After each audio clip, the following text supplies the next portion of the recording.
Adik-adik, kembali lagi bertemu bersama dengan Karha dalam pembahasan PK. Saya akan lanjutkan pembahasan dari yang sebelumnya.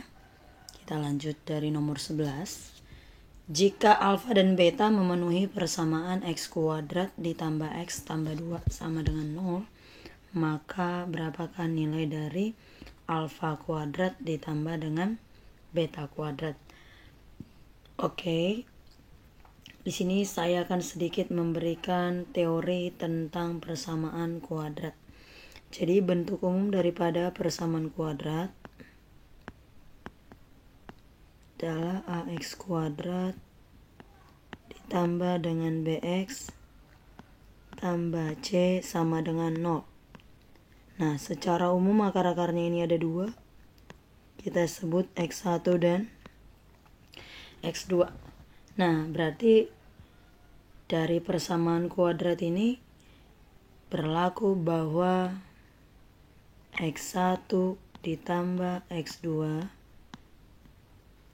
rumusnya adalah min b per a.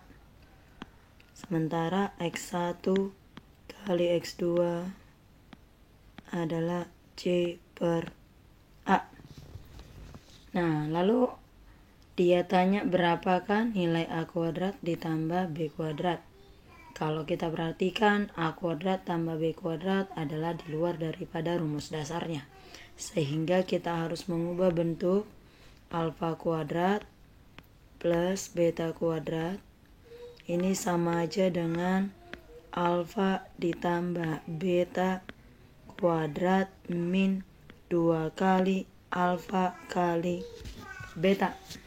Berarti kita butuh nilai alfa plus beta. Dari mana kita dapat alfa plus beta? Maka kita akan lihat kembali bentuk umum daripada persamaan kuadratnya. Nah, persamaan kuadratnya tadi bentuk umumnya adalah x kuadrat ditambah dengan x ditambah dengan 2 sama dengan 0. Dan katanya akar-akarnya adalah alfa dan beta. Berarti dari sini bisa kita cari alfa plus beta. Rumusnya adalah min b per a. B itu koefisien daripada x, berarti min 1 per 1. Sementara alfa dikali dengan beta, rumusnya adalah c per a. C-nya adalah 2 dibagi dengan 1, berarti 2. Maka nanti alfa tambah beta dan alfa kali beta tinggal substitusikan aja ke yang ditanyakan. Berarti alfa ditambah beta sama dengan min 1 dikuadratin dikurang 2 kali alfa beta, berarti 2 kali 2. Sehingga jawabannya adalah minus 3. Jadi opsinya adalah ayam. Oke, kemudian saya lanjut yang nomor 12. Parabola x kuadrat min 6x tambah 8 digeser ke kanan sejauh 2 satuan searah dengan sumbu x dan digeser ke bawah sejauh 3 satuan searah sumbu y. Jika parabola hasil penggeseran ini memotong sumbu x di x1 dan x2, maka berapakah nilai x1 ditambah dengan x2? Oke, ini adalah teori tentang translasi. Maka sedikit saya akan berikan lagi teori translasi. Kira-kira begini nih teorinya. Oke, misal saya punya sebuah titik, katakanlah titiknya adalah titik x, y. Nah, kemudian dia ditranslasi.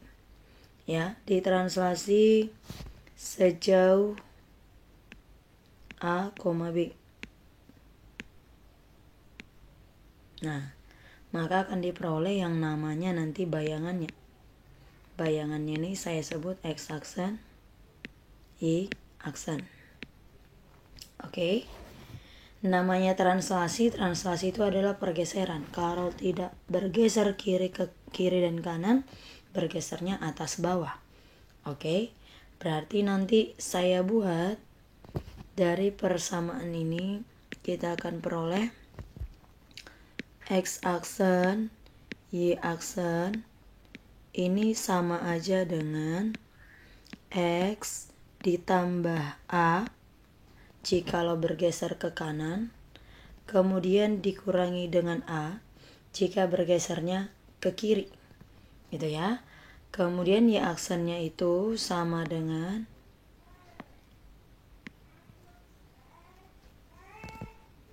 Y ditambah dengan B jika pergeserannya ke atas, sementara dikurangi dengan B jika pergeserannya ke bawah. Nah, inilah bayangannya. Lalu dari persamaan ini, semisal nanti ditanya X-nya, berarti X ini sama aja dengan X aksen.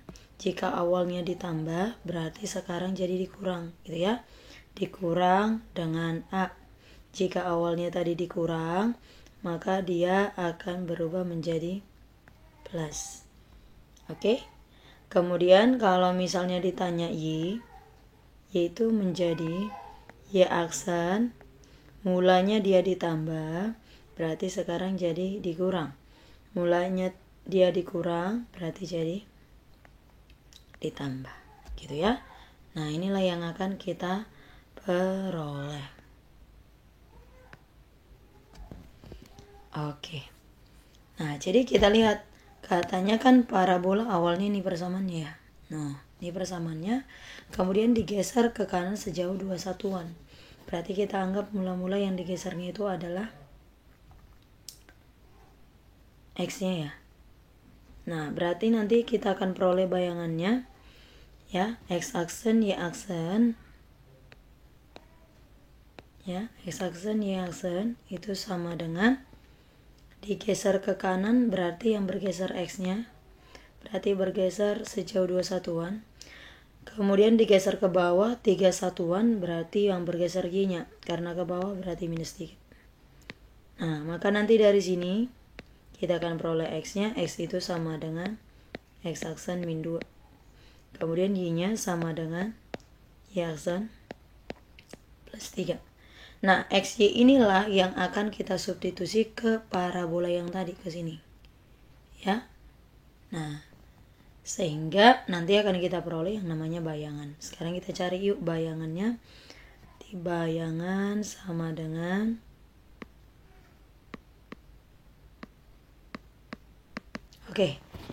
Y-nya kita ganti menjadi Y aksen plus 3. Sama dengan X-nya kita ganti menjadi X aksen min 2 lalu dikuadratin. Oke. Kemudian dikurangi dengan 6X berarti min 6. X-nya ganti lagi dengan X aksen min 2. Dan di akhir ditambahkan dengan 8. Oke. Udah.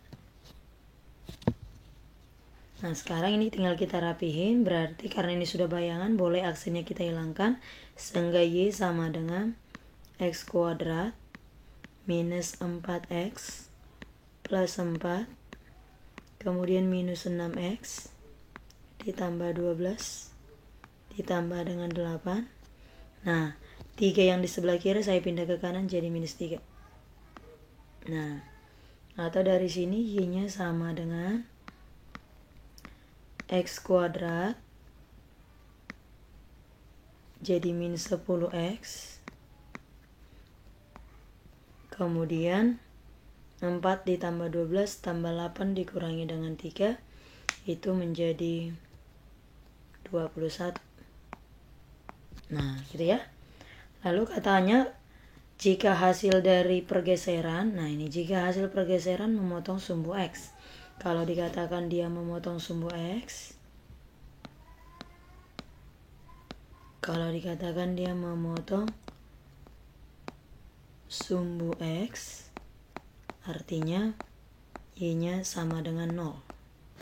Berarti nanti persamaannya bakalan berubah menjadi 0 sama dengan X kuadrat min 10X ditambah 21.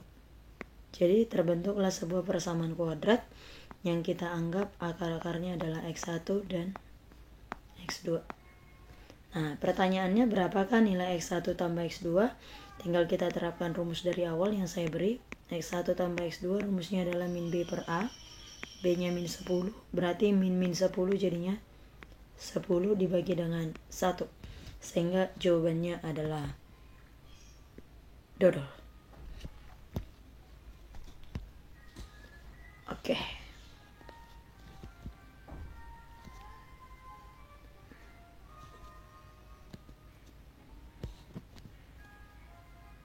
Oke, kurang lebih begitu pembahasan untuk nomor 12. Nah, sekarang kita lanjut yang nomor 13. Perhatikan gambar. Nah, ini adalah gambar parabola. Lalu dia tanya manakah di bawah ini yang benar. Berarti untuk nomor 13 saya berikan lagi teorinya.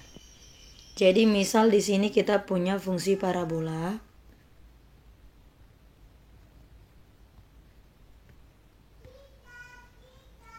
Persamaan parabolanya misalnya Y sama dengan AX kuadrat ditambah dengan BX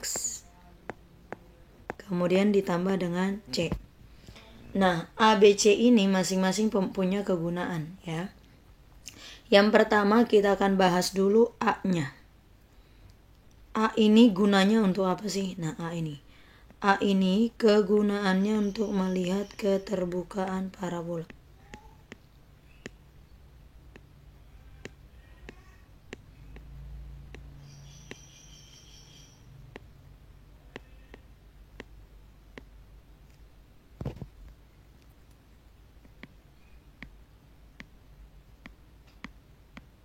Nah, ini keterbukaan parabola.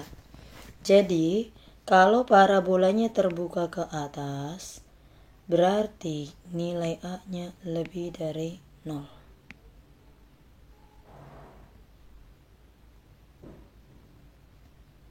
Kalau parabolanya terbuka ke atas, berarti nilai A-nya lebih dari 0. Sementara kalau parabolanya terbuka ke bawah, artinya nilai A-nya lebih kecil dari 0 atau negatif. Nah, ini yang pertama. Kemudian kita lanjut yang kedua, yaitu si B. B ini gunanya untuk apa? B ini kegunaannya untuk melihat letak titik puncak. Ya, letak titik puncak.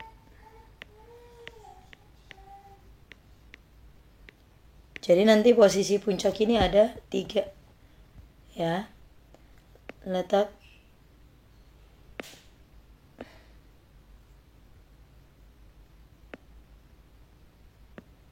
Nah, posisi puncak ini ada 3. Nanti ada di sebelah kiri sumbu Y. Ada tepat di sumbu Y. Dan ada di sebelah kanan sumbu Y, ya. Pertama di sebelah kiri sumbu Y, tepat di sumbu Y. Yang kedua di sebelah kanan sumbu Y. Kalau puncaknya di sebelah kiri sumbu Y, berarti tanda A harus sama dengan tandanya si B, ya. Tanda A harus sama dengan tanda B. Kalau A-nya positif, B-nya positif, berarti letak puncak di sebelah kiri. Kalau A-nya negatif, B-nya negatif, berarti puncak di sebelah kiri. Itu ya, jadi tandanya bukan nilainya. Yang kedua, kalau tanda A berbeda dengan tanda si B, berarti posisi puncak ada di sebelah kanan. Nah, berarti tanda A tidak sama dengan tanda B, berarti puncak di sebelah kanan. Kalau A-nya positif, B-nya negatif, atau A-nya negatif, B-nya positif, maka puncaknya ada di sebelah kanan sumbu Y. Kemudian yang terakhir, kalau puncaknya tepat di sumbu Y, berarti nilai B-nya sama dengan 0. Nah, ini dia ya. Jadi inilah kegunaan si B-nya. Kemudian yang terakhir si C. Nah, C ini gunanya apa sih gitu? C ini kegunaannya untuk melihat titik potong. Titik potong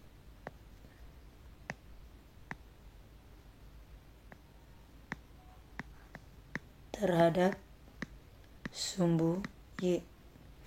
Nah, ini juga posisinya ada 3, jadi saya gambarkan aja.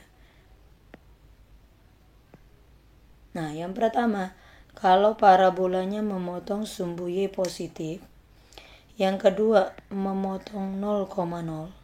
Yang ketiga, memotong sumbu Y negatif. Jadi fokusnya kita titik potongnya. Pertama, dia dipotong sumbu Y positif. Yang kedua di 0,0. Dan yang ketiga, memotong sumbu Y negatif.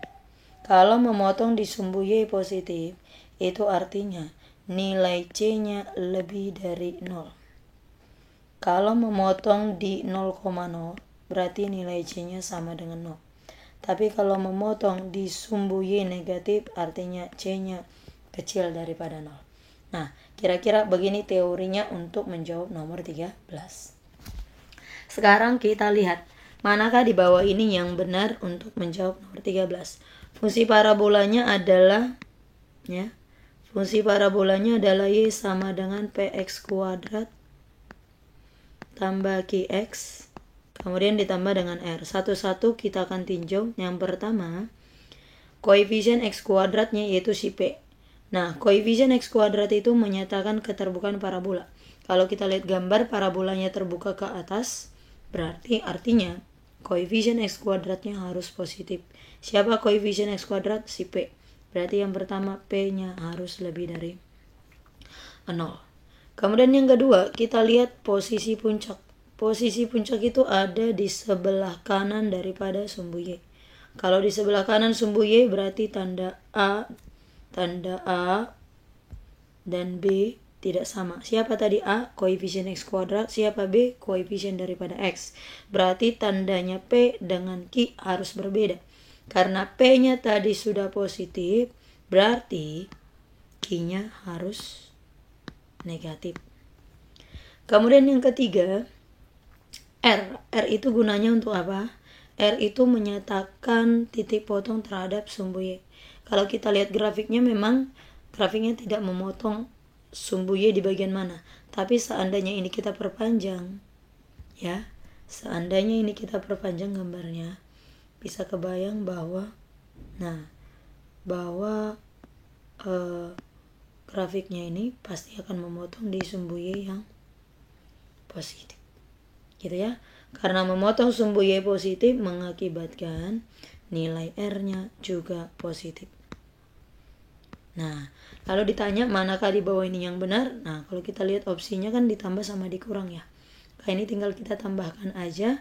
Dan kita ingat, yang namanya menambahkan pertidaksamaan, maka tanda pertidaksamaan harus sama dulu. Kalau kita lihat di sini P-nya lebih dari 0, Q-nya kecil dari 0, R-nya lebih dari 0. Nah, ada satu yang berbeda tandanya yaitu si Q. Maka si Q ini kita ubah lagi dengan cara kali minus 1. Kalau dikali minus 1 berarti ini jadi min Q. Kemudian tanda berubah jadi lebih dari 0. Nah, kalau tandanya sudah sama baru deh kita jumlahkan. Berarti P tambah min Q ditambah dengan R. Jatuhnya seperti itu ya. P tambah min Q kemudian ditambah R, hasilnya harus lebih dari 0. Sehingga jawabannya adalah ayam. Gampang ya? Oke, sekarang kita lanjut ke nomor 14. Jika f adalah fungsi kuadrat yang grafiknya melalui titik 1,0, 4,0, dan 0,-4, maka berapakah nilai dari f? F8. Maka yang pertama kalau kita lihat, ada dua titik yang memotong sumbu X, terlihatnya dari Y-nya sama dengan 0. Berarti kalau misalnya kita gambarkan, seandainya kita gambarkan, pertama dia dipotong di titik 1. Misal di sini 1, yang kedua misalnya di sini 4, dan katanya melalui titik 0,-4. Nah, anggap di sini minus 4. Berarti kurang lebih gambarnya itu harus seperti ini. Nah, berarti dia terbuka ke bawah gitu ya. Nah, kalau misalnya ditanya tentukanlah persamaan kuadratnya, maka mencari persamaan kuadratnya sebenarnya tinggal kita buat aja bahwa Y sama dengan A dikali X min X1 kali dengan X min X2. Jadi nanti Y-nya kita gantikan dengan yang ini. Ya, X-nya 0, Y-nya minus 4. Nah, tinggal kita substitusikan aja. Berarti Y-nya kita ganti dengan minus 4. Nah, A-nya kita cari dulu. Kemudian, X-nya kita ganti 0. Sementara X1 yang mana? X1 itu yang ini. X1. Lalu yang ini X2. Nah, berarti nanti dikurangi 1, kemudian 0 dikurangi X2, X2-nya 4. Berarti 0 kurang 1 min 1, 0 kurang 4 min 4. Min 1 kali min 4, jawabnya 4. 4A sama dengan min 4, berarti A-nya sama dengan min 1. Nah, kalau sudah nemu A-nya, berarti kita kembalikan. Y itu sama dengan A-nya tadi min 1, berarti min. X-nya saya buat X aja. X1-nya saya buat 1. Kemudian X-nya tetap X, dikurangi X2 adalah 4. Lalu ditanya berapakah nilai F8. Yang namanya mencari F8, tinggal kita gantikan deh. X-nya sama dengan 8. Berarti 8 dikurangi 1 kali 8 dikurangi 4. 8 kurang 1, 7. 8 kurang 4 adalah 4, 7 kali 4, 28, dikali minus, berarti jawabannya minus 28. Sehingga jawabannya adalah dodol. Oke, sekarang kita lanjut yang nomor 15. Nomor 15, jika panjang rusuk pada gambar kubus di bawah ini adalah 6/2. Nah, ini panjang rusuknya 6/2. Maka pernyataan yang benar adalah yang pertama, EG. EG itu kalau kita lihat gambar, EG itu adalah diagonal sisi. Yang namanya mencari diagonal sisi,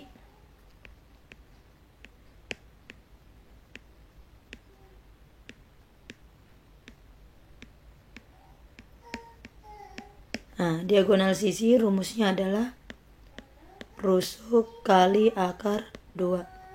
Kalau diagonal ruang, rumusnya adalah rusuk kali akar 3. Ini untuk kubus ya. Nah, ini untuk kubus. Nah, berarti EG, kita mau mencari EG. EG itu sama dengan diagonal sisi yang rumusnya tadi rusuk kali akar 2. Nah, sementara panjang rusuknya adalah 6/2. Berarti ini sama aja dengan 6/2 kali dengan akar 2. Jadi jawabannya 12. Sehingga nomor 1 benar. Kalau 1 benar, sebenarnya otomatis nomor 3 benar. Boleh kita cek yuk dari nomor 3. Nomor 3 ini yang dia tanya BP. BP ini adalah jarak titik ke titik pusat. Boleh kita perhatikan ya. Jadi rumus daripada BP sama dengan AP sama dengan CP sama dengan DP. Rumusnya adalah setengah kali rusuk akar 6. Berarti setengah rusuknya tadi 6/2 kali dengan akar 6. Nah, setengah kali 6 ini adalah 3. Akar 2 dikali dengan akar 6 berarti akar 12. Akar 12 itu berarti 2 akar 3. 2 akar 3 kali 3 berarti 6 akar 3. Nah, makanya jawabannya adalah benar. Kemudian PF. PF ini adalah setengah daripada diagonal sisi. Berarti setengah dari HF. Diagonal sisi tadi 12, berarti setengah kali 12 sama dengan 6. Di nomor 2 juga benar. Lalu dia tanya yang nomor 4, jarak F ke BP. Yuk kita fokus F ke BP, berarti saya tandain. FPB ini adalah sebuah bidang segitiga yang bidangnya segitiga siku-siku. Kalau saya keluarkan segitiga siku-sikunya, nah misalnya gini, sikunya itu di F. Nah, sikunya itu di F. Kemudian B-nya di sini, lalu P-nya di sini. Iya, segitiganya saya balik tidak apa-apa ya. Lalu dia tanya tadi jarak F ke BP. Berarti yang namanya jarak titik ke garis tinggal jatuhkan secara tegak lurus. Saya sebut namanya O. Jadi yang ditanya itu berapa panjang FO. Nah, yang namanya mencari panjang FO atau OF, OF itu sama dengan FP kali BF dibagi dengan PB. Ayo kita lihat, FP itu tadi panjangnya adalah 6. Kemudian BF panjangnya adalah 6/2. Sementara panjang BP adalah 6/3. Berarti FP-nya 6, BF-nya 6/2 dibagi dengan 6/3. Yang bisa dicoret-coret 6 ke 6. Kemudian nanti kita rasionalkan sama-sama kali akar 3 per akar 3. Berarti akar 3 kali akar 3 adalah 3. 6 dibagi dengan 3 jadinya 2. Berarti jawabannya 2/6. Sehingga nomor 4 juga benar. Nah, karena semuanya benar, berarti opsinya adalah Eko. Oke, bisa dipahami ya adik-adik ya. Sekarang kita lanjut yang nomor 16. Nomor 16, perhatikan gambar parabola di bawah ini. Manakah pernyataan yang benar? Yang pertama adalah sumbu simetri. Sumbu simetri itu apa? Sumbu simetri adalah garis yang membagi parabola menjadi dua bagian yang sama besar. Nah, biasanya sumbu simetri disimbolkan dengan X puncak ya. X puncak. Jadi X puncak ini kan rumusnya min B per 2A. Tapi bisa juga kita lihat dari grafik, X puncak ini sama aja nanti dengan X1 ditambah X2 dibagi 2. X1 itu mana? X1 itu adalah titik potong daripada parabola terhadap sumbu X. Nah, ini misalnya X2. Berarti X1 nya adalah min 2, X2 nya adalah 4. Lalu dibagi dengan 2. Sehingga jawabannya 1. Maka nomor 1-nya benar. Nah, sama seperti teori tadi, bahwa nomor 1 benar, otomatis nomor 3-nya juga benar. Nah, kemudian bagaimana cara mencari titik puncak? Titik puncak 1,-9. Tadi sudah kita kasih tahu bahwa X puncaknya 1 berarti benar. Tinggal nyari Y puncak. Nah, Y puncak itu sama dengan, karena kebetulan nomor 3 sudah benar, ya, dimana persamaan parabolanya Y sama dengan X kuadrat min 2X min 8.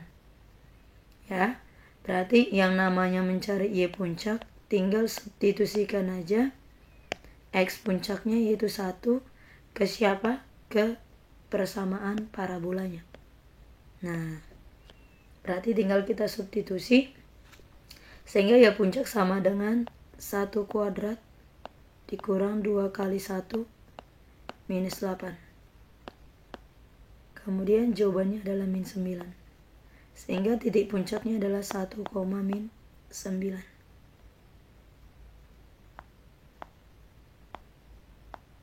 Maka nomor 2 benar. Kemudian yang keempat, nilai diskriminannya katanya lebih dari 0. Cara ngeceknya, nah misal saya punya garis atau sumbu XD. Ada 3 kondisi parabola. Bisa dia memotong pada 2 titik, bisa memotong 1 titik alias menyinggung, atau bisa juga tak memotong sama sekali. Yang pertama, kalau dia memotong di 2 titik, berarti nilai diskriminannya lebih dari 0. Kalau menyinggung, maka diskriminannya sama dengan 0. Kalau dia tak menyinggung, tak memotong, berarti kecil dari 0. Kalau terbuka atas, A-nya lebih dari 0. Ini juga diskriminan kecil 0, yang ini A kecil 0. Nah, karena kita lihat parabolanya memotong sumbu X pada 2 titik, berarti benar dong ya, nilai diskriminannya lebih dari 0. Nah, lagi-lagi semua pernyataannya benar, jawabannya adalah Eko. Oke, kemudian saya lanjut yang nomor 17. Fungsi G didefinisikan sebagai berikut. Gx sama dengan akar 10 min X. Berdasarkan informasi yang diberikan, manakah hubungan yang benar antara P dan Q? Nih, saya ulang lagi teorinya. Jikalau ada Fx sama dengan Y, kalau dia minta inverse, inverse itu adalah kebalikan. Berarti cukup kamu ngebalik posisi X dengan Y. Tadinya X di sebelah kiri jadi di kanan. Tadinya Y di sebelah kanan jadi kiri. Jadinya gini. F inverse Y sama dengan X. Jadinya teorinya begitu. Nah.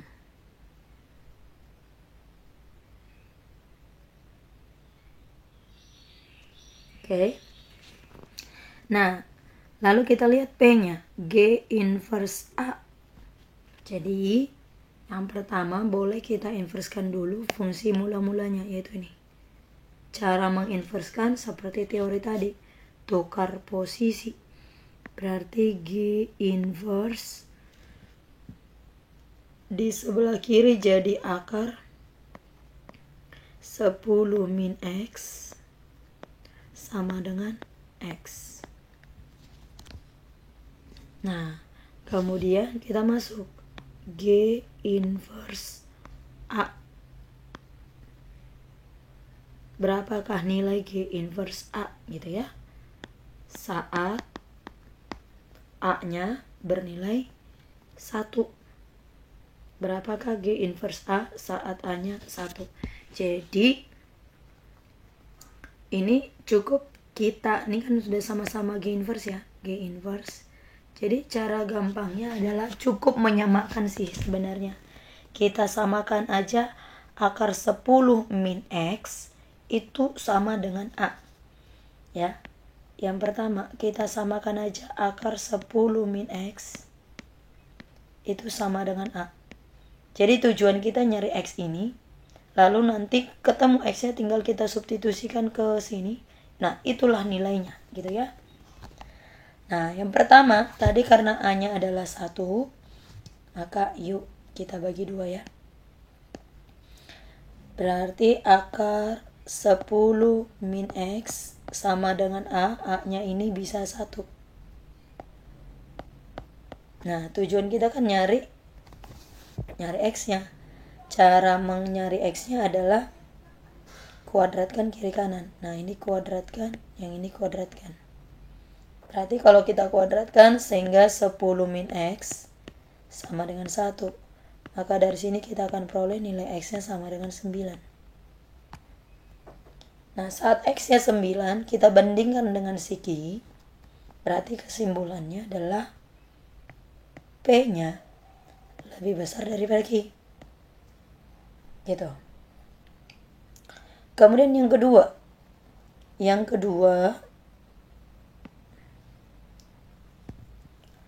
Akar 10 min X sama dengan A. A-nya sekarang kita ganti 3. Kuadratin lagi.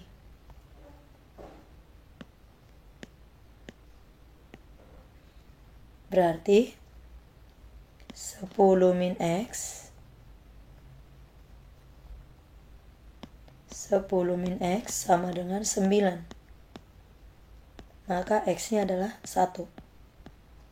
Nah, kalau kita bandingkan ke siki, berarti kesimpulannya adalah P-nya kecil Q. Sehingga jawabannya apa? Nah, kita lihat ada 2 kemungkinan. Yang pertama, P lebih dari Q. Yang kedua, P kurang dari Q. Kalau seperti ini kondisinya, berarti ada 2 jawabannya. Kalau lebih dari 1 jawaban, berarti dianggap tak cukup menjawab.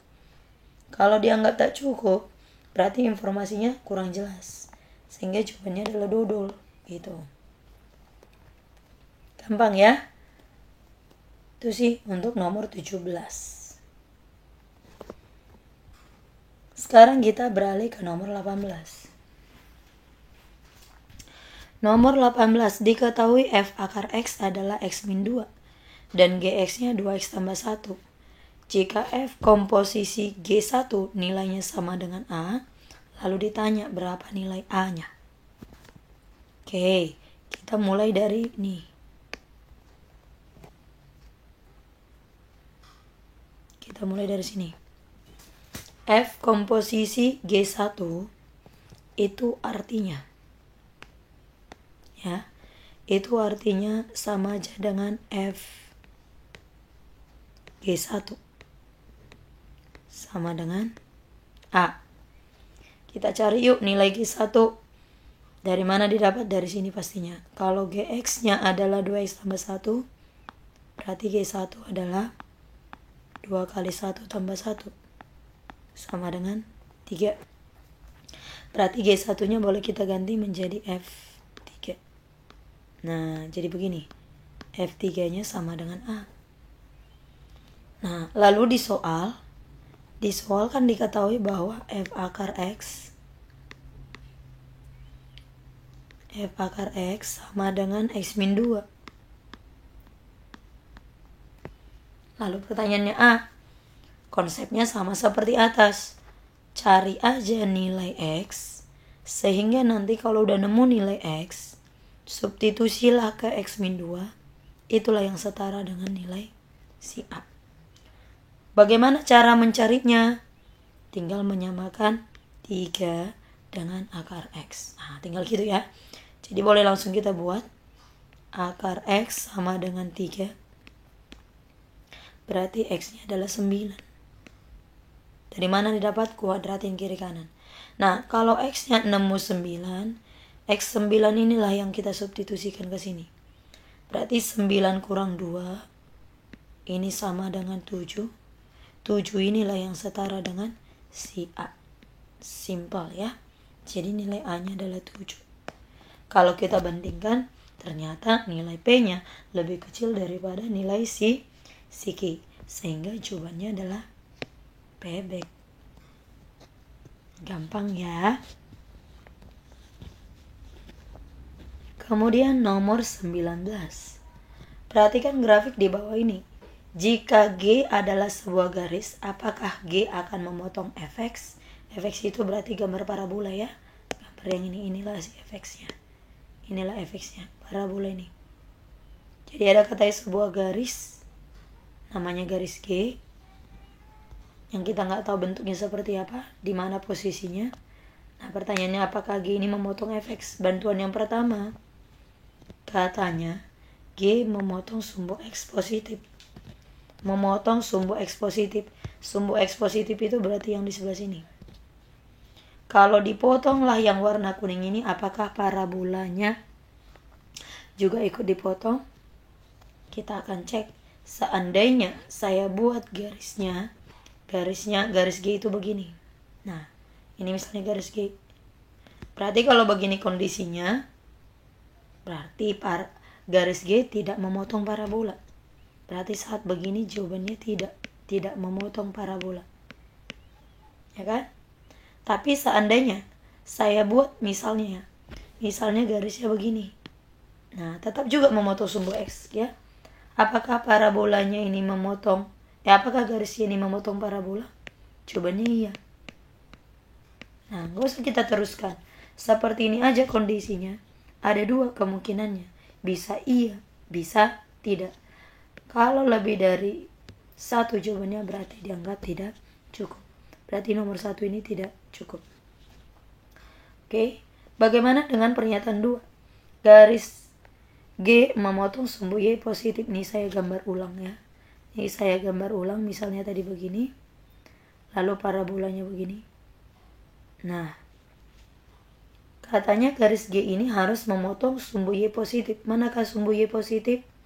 Sumbu Y positif itu berarti yang ini ya. Nah, harus dipotong di sumbu Y positif ini.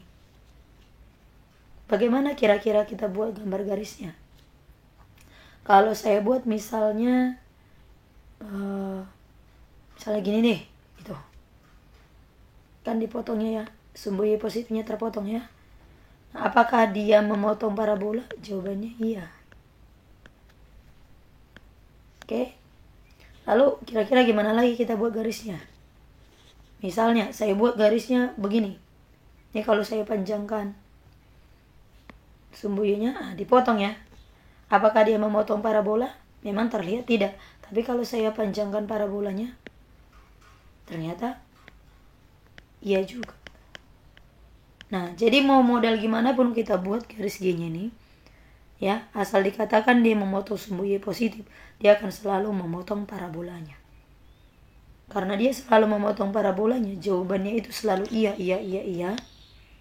Yang artinya jawabannya tunggal, berarti cukup deh untuk menjawab pertanyaan. Sehingga nomor 2 aja cukup.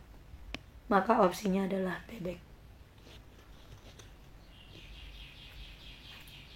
Kemudian yang terakhir adalah pada trapesium siku-siku ABCD, panjang AC adalah 9.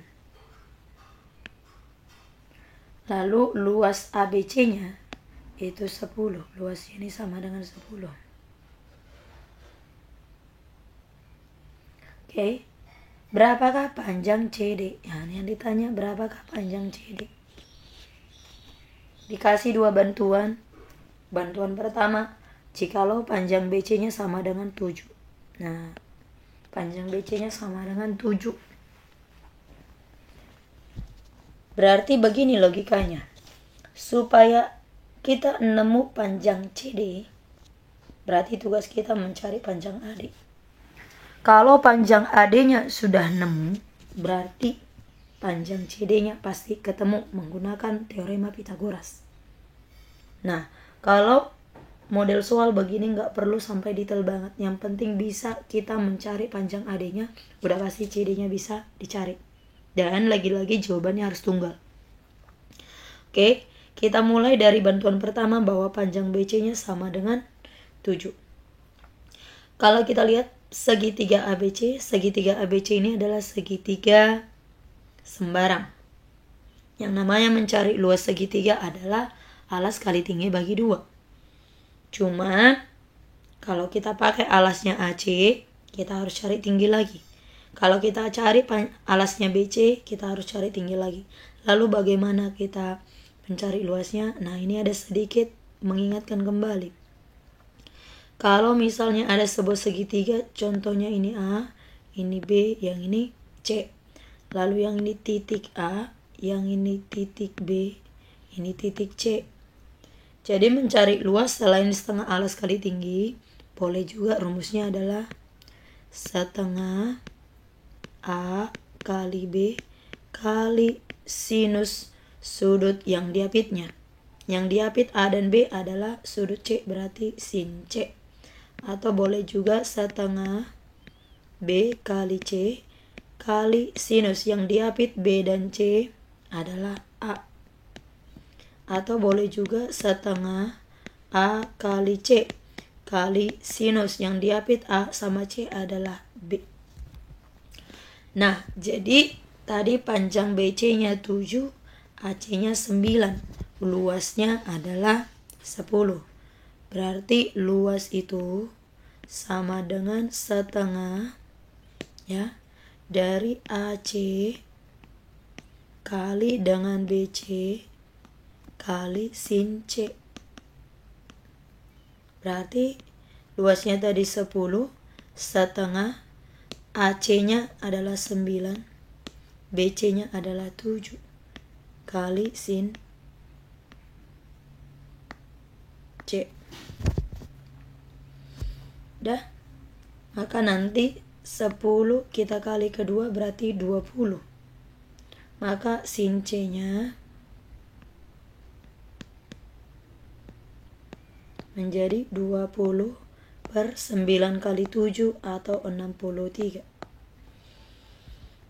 Nah, kalau sudah nemu sin C-nya, berarti sekarang kita cari panjang AB. Kenapa AB yang kita cari? Supaya nemu nanti panjang AD-nya. Gitu ya. Bagaimana cara mencari AB?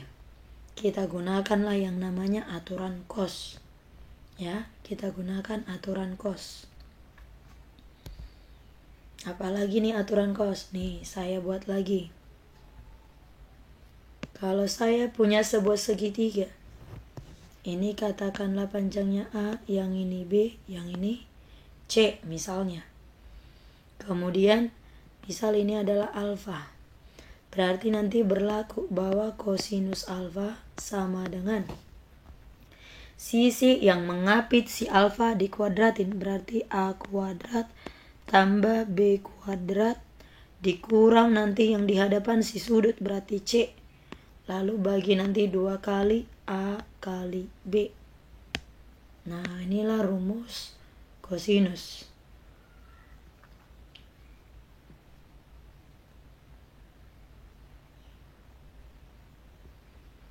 Oke.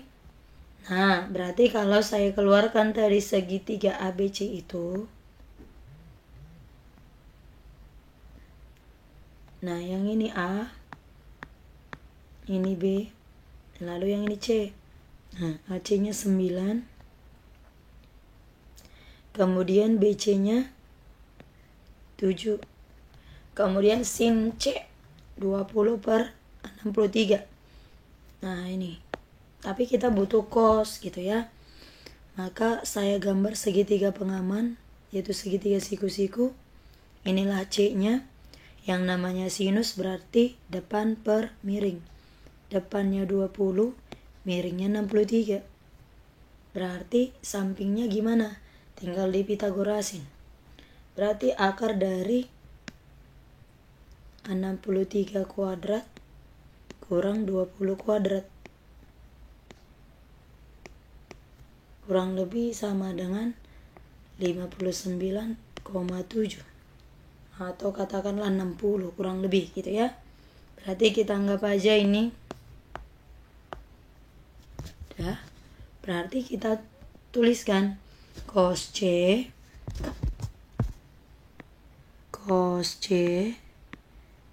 sama dengan 9 kuadrat tambah 7 kuadrat dikurangi dengan AB kuadrat dibagi dengan 2 kali 9 dikali 7. Cos C-nya adalah 60. Sama dengan 81 tambah 56 kurang AB kuadrat per 18 kali 7. 126. Maka nanti dari sini nemu deh bahwa AB-nya sama dengan kurang lebih panjangnya 86. Oke. Nah, berarti nanti nemu nih panjang AB-nya misalnya 86. Oke. Berarti kalau panjang AB-nya ada, ya. Panjang AB-nya ada. Nih kita lihat. AB-nya ada, anggaplah ini misalnya 86 kurang lebih. Berarti panjang AD-nya bisa kita cari dong. Gimana lagi mencari panjang AD? Berarti nanti kita terapkan bahwa luas itu adalah setengah alasnya 86. Nah, tinggi itu kan, tinggi itu yang ini. Inilah AD tadi. Nih, inilah AD-nya ini. Inilah tingginya, inilah sama dengan AD. Ya kan? Sama dengan 10. Setengah 86 kali T. Berarti T-nya di sini dapat 20/86. Nah, T ini yang sama dengan panjang AD. Jadi kalau tingginya sudah dapat atau AD-nya sudah dapat, kan pertanyaannya ini sudah ada nih. Ini udah dapat. Berarti panjang DC-nya bisa dong dicari. Dimana yang namanya pencari panjang DC adalah AC kuadrat dikurangi dengan AD kuadrat. Ya. AC kuadrat dikurangi dengan AD kuadrat. Berarti nemu ya. Sehingga nanti pernyataan nomor 1 ini cukup untuk menjawab soal.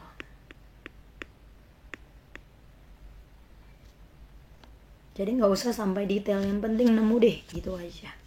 Kemudian untuk pernyataan 2, AB-nya 4. Nah, tadi sudah kita singgung dari pernyataan 1. Kalau AB udah nemu, udah pasti AD-nya bakalan nemu. Ya, jikalau AB diketahui, berarti nanti AD-nya juga bakalan ketemu nilainya.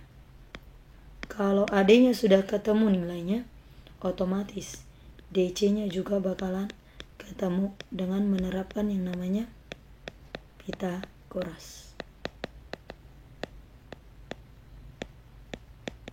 Sehingga pernyataan 2 juga cukup.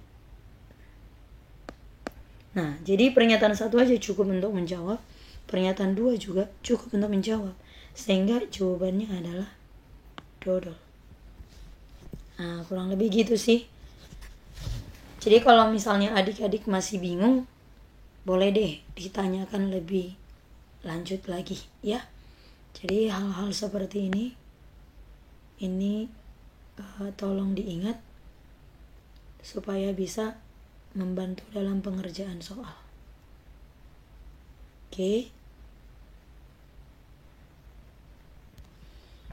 Oke, jadi demikian yang bisa kakak berikan buat adik-adik semuanya. Semoga ilmu ini bermanfaat. Dan jikalau bermanfaat bagi kamu, maka jangan lupa untuk share juga kepada teman-temannya, supaya ilmu ini juga boleh bermanfaat kepada teman-temannya. Thank you.